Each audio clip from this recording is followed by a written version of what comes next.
Supernatural Season 11, Episode 12, Don't You Forget About Me. Now, of course, going off the title, all I can think of is Breakfast Club, but this episode really wasn't anything like that movie at all. I kind of thought they might have some sort of little reference to it in some way, shape, or form, but there was absolutely nothing in this outside of the fact that there was a school. But I like this episode because, of course, we get three recurring characters, one of which is recurring technically for the first time in Alex, which I thought was pretty cool because she didn't show up last time we got to see Jodi, who's been in the show for a super long time at this point. But we got to see Jodi come back, we got to see Claire come back again, we get to see Alex come back, and we actually get to see them all together because we didn't get that last time because the last time we got Jodi was when they basically told Claire, like, you can be with her, she's good people.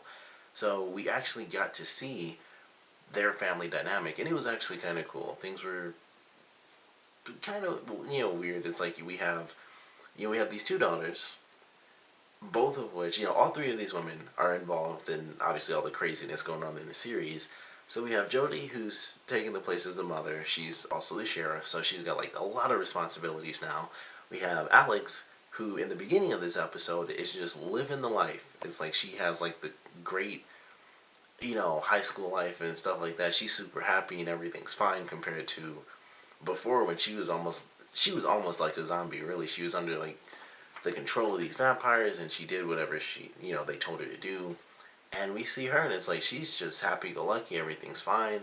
And Claire is apparently screwing up as a hunter. Admittedly, in the beginning of this, we have the werewolf that was a German Shepherd with rabies, I believe. I totally forgot all the other cases, but even the beginning of this episode where she actually used the sword that she got from the last season, which I thought was pretty cool, but I was hoping that we'd get something on that, and that was actually the only scene that the sword even was in. Like, everything else was just her, she had like a little knife, and then other than that, there were no weapons, so that kind of sucked, because I was really looking forward to getting that answer, like, what the heck is this weird sect of angels, but I guess we'll just have to wait until the next season, which they did introduce a lot last season, admittedly, so I don't mind if they kind of sprinkle it out, but I was really looking forward to that because I'm really curious, but I liked how they did it. It was pretty fun watching, these girls have just like totally different paths, which we find out by the end of the episode. Alex having like this really great time was totally fake. Like, the guy that she was dating was a vampire. He was sent after her by the janitor, who she actually got turned because he was trying to help her when she was being controlled by these vampires before. So he turns into a vampire. He ends up killing his wife and son. And basically, after that, it was, revenge. That was his whole drive.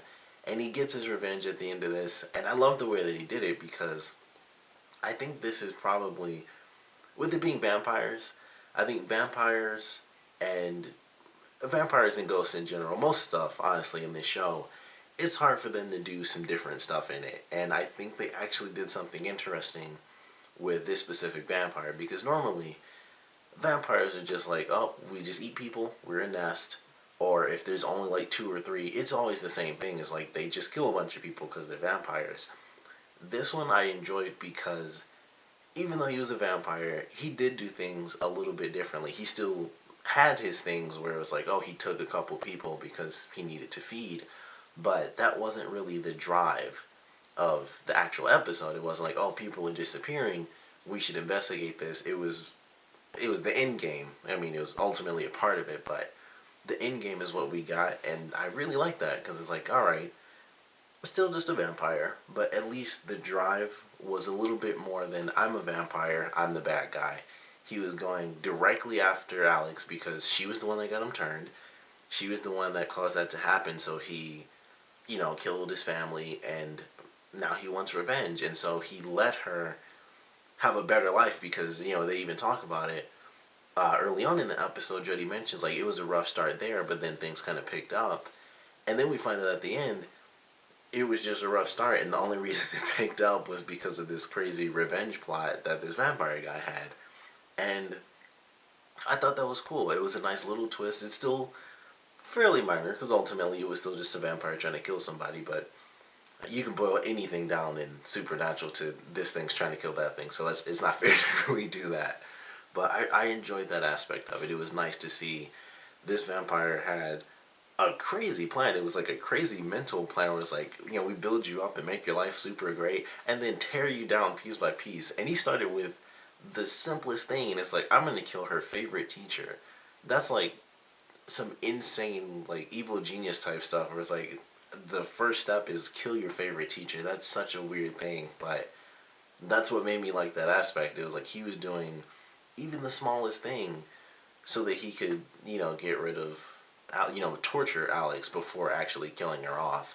Even though he probably shouldn't have trusted Henry to do it, because that's basically the only reason they got busted was because Henry, kind of went over the top and, hung him up on the flagpole.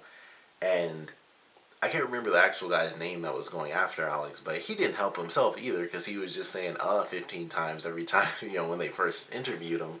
So that he didn't really help himself, because I'm like, man, he kind of blamed it on Henry, like, oh, you brought a bunch of cops. And I was thinking back to his, when Jodi and Sam were investigating him, he was just really weird and stuff. And of course, as soon as Sam saw Dean, he was like, that guy's really squirrely. Something's going on. And he got himself caught.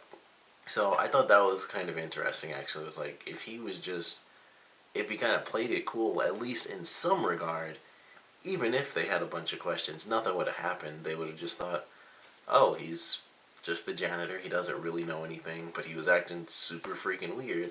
And that's when they did all the investigating on him. And that's ultimately how he got caught. It was just him kind of, he wasn't the worst liar because they didn't really know what was happening, but clearly not that great of an actor, at least within the show. The guy who actually did the acting I thought was pretty good, because he certainly did like the crappy, nervous but not really nervous, possibly just a weird guy type of janitor, because janitors do kind of get a bad rap in TV shows where they're always just like the weird person. So I was like, they could be doing that, and I didn't really know. So I do like the way that they played it, because I was kind of thinking like, maybe he's just the weird janitor, because that's kind of the rap certain janitors get in TV shows, especially when it involves schools. I don't know why, but it's always like the school janitor whenever it's in a TV show. If a janitor is for a school, they're always really weird. So I was like, maybe. I don't really know.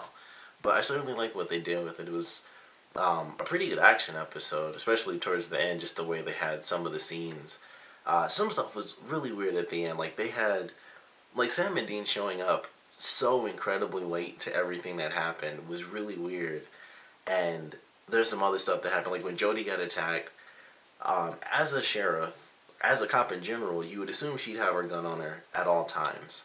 I could understand that she wouldn't if, because they were going to like a registrar thing for, for college and stuff. So I could slightly understand that, but she's also the sheriff, so anyone, within the town would easily understand, like, okay, well, the sheriff has a gun because she's the sheriff. But then after she got knocked out, the other really weird thing was Sam finding the keys, like, in the visor, which they do that a lot in TV shows, which is, I think that's on lists somewhere, where it's like the stupidest stuff on TV and in movies, where it's like, oh wow, found the keys. No one does that in real life, because that's just dumb. And when he did that, I was like, I really hope the keys aren't up there, because I'm gonna hate it. And of course they were, and I was like, that makes even less sense than Jodi not having a gun. Like, if she started the car and the keys were in the car, and I was thinking that, like, maybe she did that and I just didn't, realize it. But I was like, nope, he just did the little flap thing. It's like, this isn't Terminator 2. You can't just, visors and stuff. It shouldn't have worked in that either. But ultimately, that was a weird thing. And then Sam and Dean showing up super late. Well, specifically Sam, because he was already at the school, and Dean was like, I'm 15 minutes away. And Sam's like, alright, I'm headed over there, right now. The high school isn't that big, where it took him, 15 minutes to get to the old, pool house, or what, whatever they would call it. And it was just really weird. It was like, how is he not already there? Like, he got there, and then maybe it was only 2 minutes worth of screen time later, and then Dean walked through the front door, and it's like, Sam should have been there a long time ago. And basically that 15 minutes was kind of used up from that monologue, which is actually a pretty good scene when they were giving the explanation as to why Alex was being tortured and all that stuff. I was like, that was almost 15 straight minutes, so it kind of fit perfectly for Dean's character that he actually did make it there after the whole giant monologue. But for Sam, it's like, how did he get there? Like, he was just getting through the door. It looked like the door. It was some random hallway, but it's like, how is he just now getting there after just being across the field? It wouldn't take, well, I mean, no, he had the truck. Even if it was that big of a school, he could just drive from one side to the next. And, lives are in danger, so he probably would. He wouldn't just be walking or, running. Although he does walk when he gets in there, even after Claire gets bit on the neck. And they have it, like, they shouldn't have showed Sam walking up the stairs and we can still hear the screams, because it's like, well, that means he should be able to hear the screams because it's a TV thing. And he's just walking up slowly and creeping around corners. It's like, how does he not hear that? And then Dean's walking in super slow motion, brushing stuff out of the way. It's like they're just in super slow motion. It was really weird. But once they got in, they kind of just shut everything down. I mean, they took out the first guy super fast. Like, Dean chopped his head off. And then Sam was dealing with Henry. And that I really enjoyed because it was kind of an actual fight because the guy wasn't as strong because he was younger. So I actually enjoyed that, and he was really beating up Sam too. He was just hitting him with that piece of wood, and then Sam kind of stops him, and then he's just punching the crap out of him, and then they take him down. So I like the way that they ended it, but it was really weird that it took such a long time to me. It was like that took forever, and my girlfriend really pointed it out.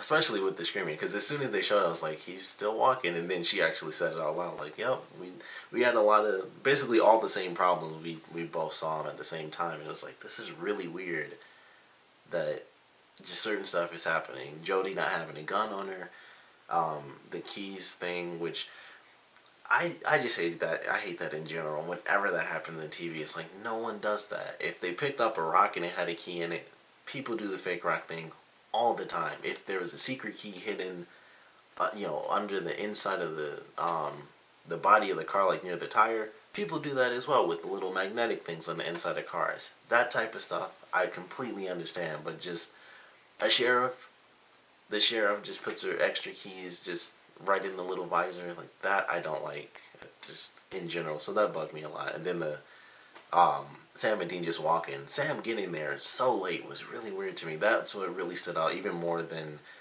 him walking slow thing, which he definitely was. But the fact that he got there so late was what really stood out to me. But little nitpicks, but they definitely random things that stand out for sure. But I really did enjoy this episode. Always like getting to see Jodi. Jodi also got really beat up. She hasn't really taken a hard hit like she did in this episode in quite a few appearances. And I don't think she's had a broken bone since, I think that was her second appearance, or maybe it was her first. I think it was either her first or second when she got the broken arm. But I think it was like her second appearance or something like that. And it was just crazy. I was like, man, she hasn't really taken a hard hit in quite a long time. And he, broke her leg, and then I think he punched her first, but then I think he was kicking her after she had called Dean. And I was like, man, she hasn't taken like a bloody hit in quite a while. At least nothing like that seems so dangerous and serious, because she was kind of down for the count once he broke her leg. So that was kind of surprising to see. Glad she's okay. Of course, I didn't think she'd die. I was like, I wasn't even worried. Like, I think Jodi's one of the few, well, honestly, Jodi's one of the few recurring characters in general at this point. But even when more people were alive, I always figured she was one of the few people that's just like, nothing to worry about. She's going to be fine. So glad to see that she was okay. Very curious to see, what we're going to get from Alex the next time she shows up, because her big thing was like, I can't be around, kind of the life you guys are involved in. She kind of wants to get away from all things monsters, which I don't think is possible, because even Sam mentions that, like, there could be other wolves that come after you, or vampires. I don't want to say wolves, but other vampires that come after you. So I don't think she could possibly escape even if she wanted to. But I thought it was interesting that after everything that happened, her idea was like, well, I want to finish school, I want to have a normal life, and I would just want to kind of move on and escape all this madness. But we'll see what happens. Generally, we get our once per season sort of deal, so we'll see what happens if they do bring back the trio in the next episode or in the next season, which I hope they do, because I'd like to see where each character goes. Of course, we're gonna get Jodi. Definitely gonna get Claire because she now has that extra storyline with all the angels, unless they make that a main storyline thing, which either way I'd be fine with that. But who knows what they're gonna do with Alex? I mean, she went from pseudo vampire, like being under their control, to being free, and then basically everything that was good in the past couple of years has been fake, just so that she can get killed by this guy that blames her for him being turned. So I don't know what they're gonna do with her, but I thought it was interesting that her decision was eventually I'm gonna move on from all this because I don't want to be around basically supernatural things. But I enjoyed this episode, of course. Definitely want to know what you guys thought about it, so please comment below. Let me know your favorite parts, your least favorite parts. And because we got these three characters back, one of which we haven't seen for 2 full seasons, from Alex, I definitely want to know what you want to see from them the next time they show up. With Alex, I have no idea. I'm just curious what they're going to do with that. And I think that's why they did that, just to kind of break away. Because we know Jodi's going to come back. She's still going to be funny, awesome Jodi, so no shock there. Claire, I am really excited. I do want to learn about those angels, and I would love to see her use that sword a lot more, because that would be really cool. Because it's a sword. No one really just uses full on swords. This whole show is just like knives and daggers all the time. I'd love to see just someone just wield a full sword and just start killing people, or defending themselves, whatever. But a full sword would be really cool. And then with Alex, who knows? But I don't really care what they do. I just want to see them all come back. But I do want to know what you guys want to see next. And of course, what you thought about this episode in general. So please comment below, let me know. And thanks for watching.